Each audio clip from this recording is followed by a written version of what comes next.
excited. Let's swipe. Gently touch towards the middle.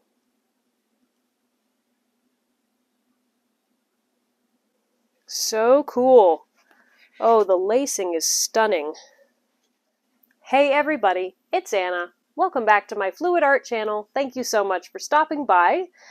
So I'm doing this tabletop again. If you saw my video from a few weeks ago, I painted this wooden tabletop with a swipe in the style of Molly's artistry. So a cell activator swipe, but using Molly's pouring medium. And it turned out really cool, except as the paint was drying, air bubbles that were not in the paint but were in the wood itself came up through the paint layer and left some pretty ugly bubbled texture. So I decided to sand it down, reprime it, and start again. I have a much thicker layer of paint and primer on my wood now, so I don't think I'm going to have that same issue again. Also, after having done the swipe, I thought, if I did this again, I'd do it a little bit differently. So before I had done kind of one swipe through the middle and then two little swoops on the side. Today I'm just going to do two kind of S-shaped swoops on the sides, and I think it's going to turn out better. But my colors are all exactly the same, my paint's the same, the details are down in the video description, or you can watch the other video where I talk a little bit more about it. But it's mixed with Molly's pouring medium, which is Floetrol, and Creative Inspirations Gloss, Medium, and Varnish. So it's just a little bit different than my typical Floetrol mixture, but it's mixed pretty thick. I'll show you that, and then I'll show you one other color just to make it easy for you to see what the consistency is. So that's a medium thick, probably. So it's not really thick, but it's also thicker than your standard acrylic pour. And I have my black cell activator, and I have my little football-shaped swipe palette knife, and I think it's time to make a painting.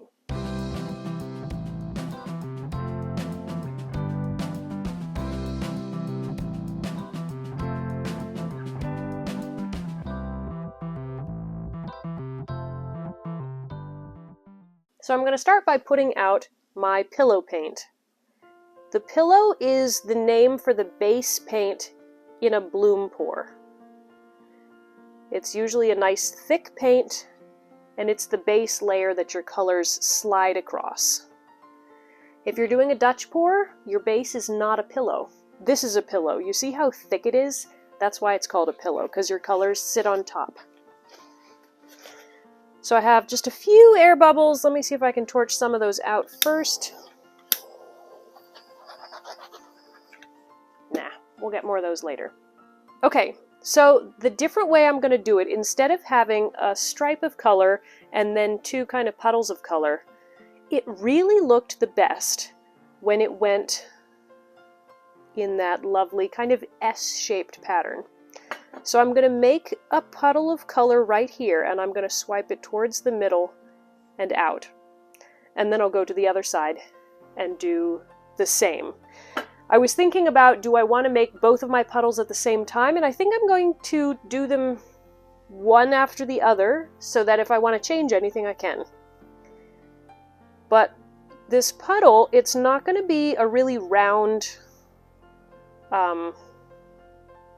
big circles of paint, because I have a lot of different colors and I don't need that much paint. I discovered this color combination when I was painting a rainbow trout, and I actually really liked the earthy stuff with the pink. I think some copper now.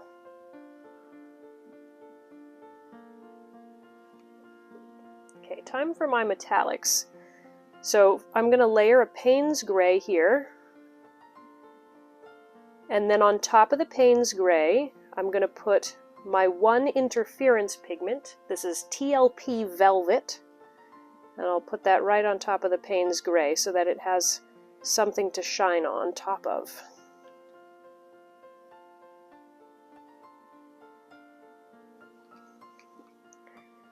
And then sea glass. And finally, on top of it all, this pearlized dark green, which I love this color. Ooh. The thing that just fell there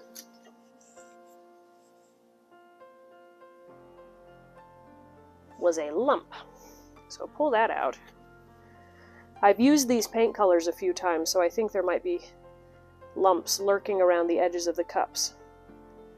Okay. Put that on the very top.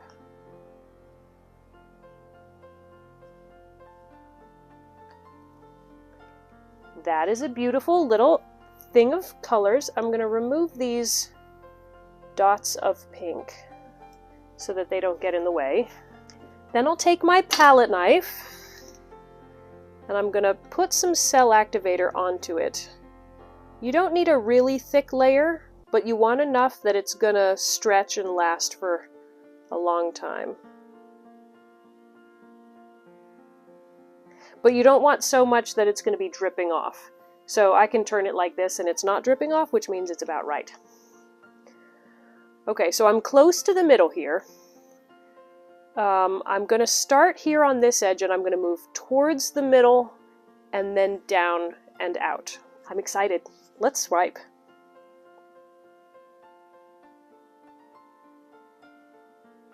Gently touch towards the middle.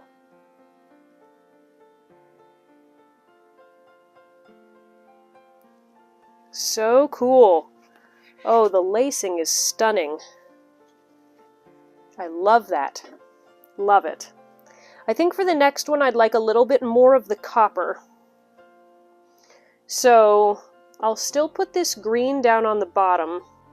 And then, yeah, I think with this one I'm going to layer the colors just a little differently. Sea glass down here. And plenty of pink. And a little bit more copper this time, because I don't think I had quite enough in there. Then my Payne's gray and velvet combination. And then some more of that pearlized dark green to finish it up. Okay, looks great. Again, I'll clean up these little specks.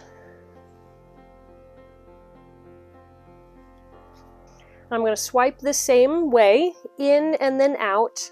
My lines are not going to line up perfectly, but that's okay. Like, this ripple is not going to line up with this ripple, but that'll be fine.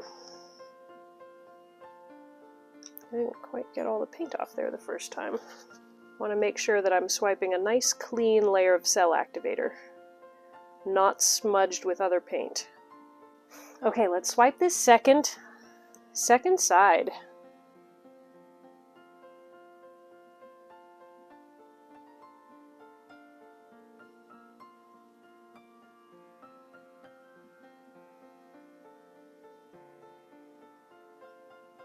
So over here, I don't have a whole lot of color. It's mostly white cells.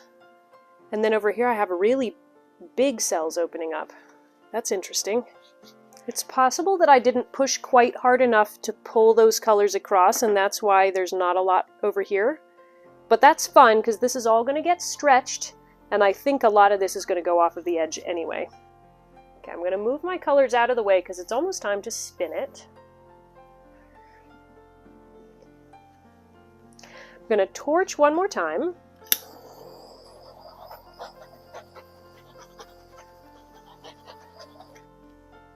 Oh, this is so pretty. The pink and the green and the little bits of velvet popping up, and there's more of the copper in there. Gorgeous. I'm going to stretch it a little bit this way first.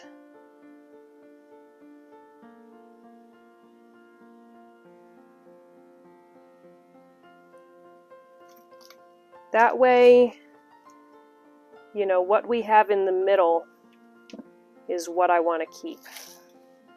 All right, I'm just getting it centered here. I'm going to pour a little bit more paint along the edges here, just to help it cover. But I'm not going to pour a lot because I do want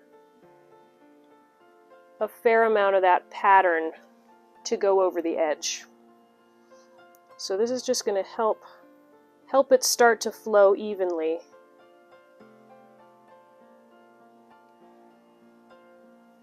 There we go.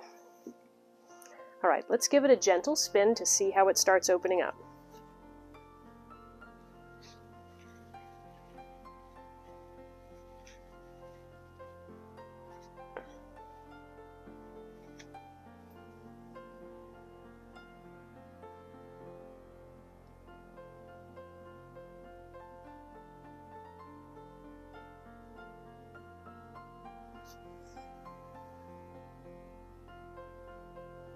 So cool.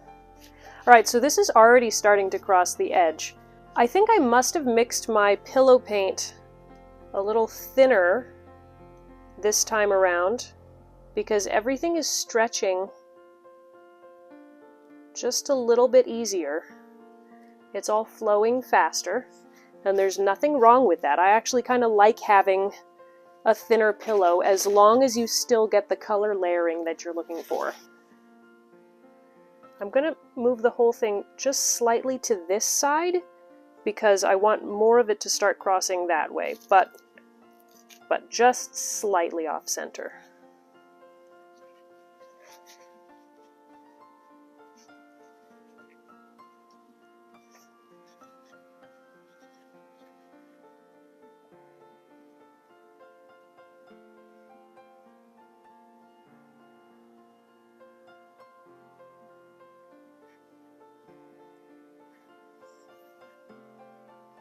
Wow, it's stretching so quickly. I wasn't expecting that. I mean, it's nice to have it stretch quickly. We're already so close to coming off of the end. I don't really want to lose this swoop, so I don't want to spin it too much. I'm going to torch again.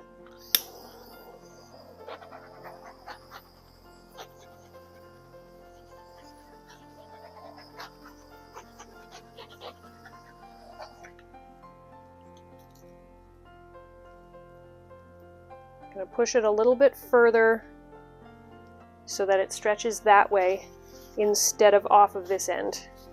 Man, I'm really going through the paper towels. All right, one more. Whoa. It's sliding around. What was my spacing here? All right, I'll spin the...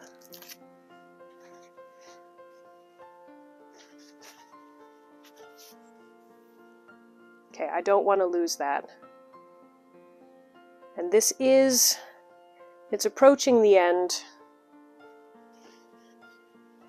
And that's approaching the end. I don't really want to go any further because I love this swoop and I don't want to lose it. What I'm trying to figure out is this little black point right here. I don't love that. So I think, because I couldn't get it to come off the canvas, I think I'm going to try to remove it.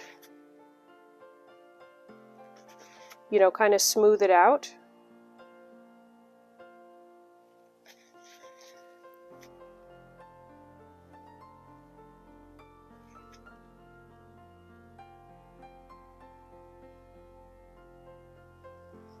Okay, yeah, I think that's kind of tied that swoop together so that it's not distracting. I'll give this one more torch and then I'll give you a close-up. This turned out so cool. So that white area in the middle is not matching the swoops, but look how gorgeous that is. The lacing is just perfect. Ribbons of color running through there. In this one, the color carried, like it fades into the white, but there's a lot of colors still in there. For this one, we have big, juicy, colorful cells right there at the front, and then it fades much more into almost completely white lacing, which is also really cool too. There's a little bit of pink in there that you can see. But look at the shimmer that we have in there. You can see that bluish that's going to be the velvet. the green, the copper peeking out from underneath there. Nice bold pop of pink. This is fantastic. I like this design so much better than the first one, so I'm really glad that I did it again. Let me show you how this looks when it's dry. Okay, it's all dry, and of course we want to know, how is the texture? Look at that, much smoother. So it's not entirely smooth, but it is so much better than the first version was. So look at those metallics. Ah, the green and the blue, little bits of copper. I love this color combination. It is so beautiful. And it was definitely a good call to do this again, both for the actual swipe shape, but also for that texture. So I'm really happy with that. And if you don't know what I'm talking about in terms of the texture, go back and watch my other video and jump to the end and you'll see those bumps that ended up from air that was already in the wood.